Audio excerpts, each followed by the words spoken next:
The first brain structure I'll talk about is the cerebral cortex.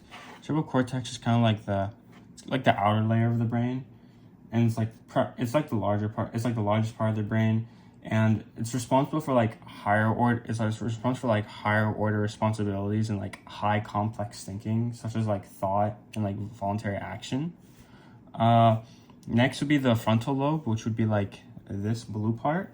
And the frontal lobe is also responsible for like complex thinking, like planning, decision making, thinking, all that stuff. And after that would be the motor cortex, which is like this kind of purple strip, and this is like responsible for like direct movement. It's like it generates signals to control movement in the body. And the parietal lobe, which is this part right here, and this is like responsible for recognition, like orientation, movement, and all that stuff.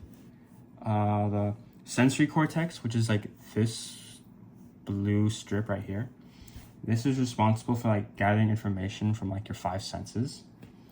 The next lobe is the occipital lobe, which is like this pink area in the very back of the brain. And it's responsible for like processing the information you get from the eye. There's like really visual processing, like motion and like color and all that.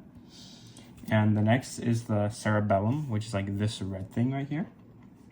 And the cerebellum is like just controls and regulates like muscular activity in the body. And after that would be the temporal lobe, which would be this big green thing, this big green part. And that's like responsible for like auditory information, just like recognizing information from your ears, as well as like memory and speech. And this like little strip right here in the end, this is your brainstem, but at the very end of your brainstem is your medulla, which is around like here or whatnot. And your medulla is responsible for like vital processes like heartbeat, breathing, blood pressure, all of that stuff, all that stuff. So this is the inner structure. So if we would cut the brain in half, this is what we would see. Now, the first thing you'd probably see is this huge pink. It's just like this huge pink thing. These are just like, this is supposed to represent just like the lobes in the front, like the frontal lobe, parietal lobe. So this would just represent the lobes. Next thing you'd probably see is probably this purple strip right here. This purple strip is the corpus callosum, and allows both sides of the brain can communicate with each other. This is off topic, but it like kind of allows the brain to communicate from like left to right and from right to left. Next thing you would see is probably this big green thing, and this big green circle. This is what you call the thalamus, and the thalamus is responsible for like, it's kind of like the same as the sensory cortex. It's responsible for like sensory. It's kind of responsible for sensory functions, and from almost all sensory organs reach the thalamus before being connected to the cortex. So it would reach here before the rest of the brain. Next thing you would see is like this blue part right here.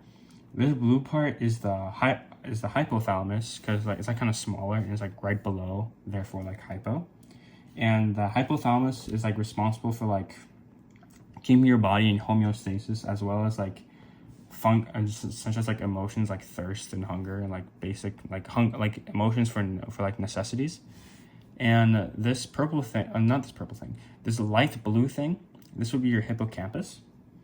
And your hippocampus is responsible for like learning, memory type stuff, like short-term memories and like spatial orientation. So kind of like the stuff we've been reviewing in class. This red thing right here, this would be your amygdala, and your amygdala is responsible for like also like memory and like emotions such as fear. And it's like greenish bluish color dot. I don't know like what kind of color it is, but anyways, this is your pituitary gland right here, and this is responsible for like growth, metabolism, reproduction hormones.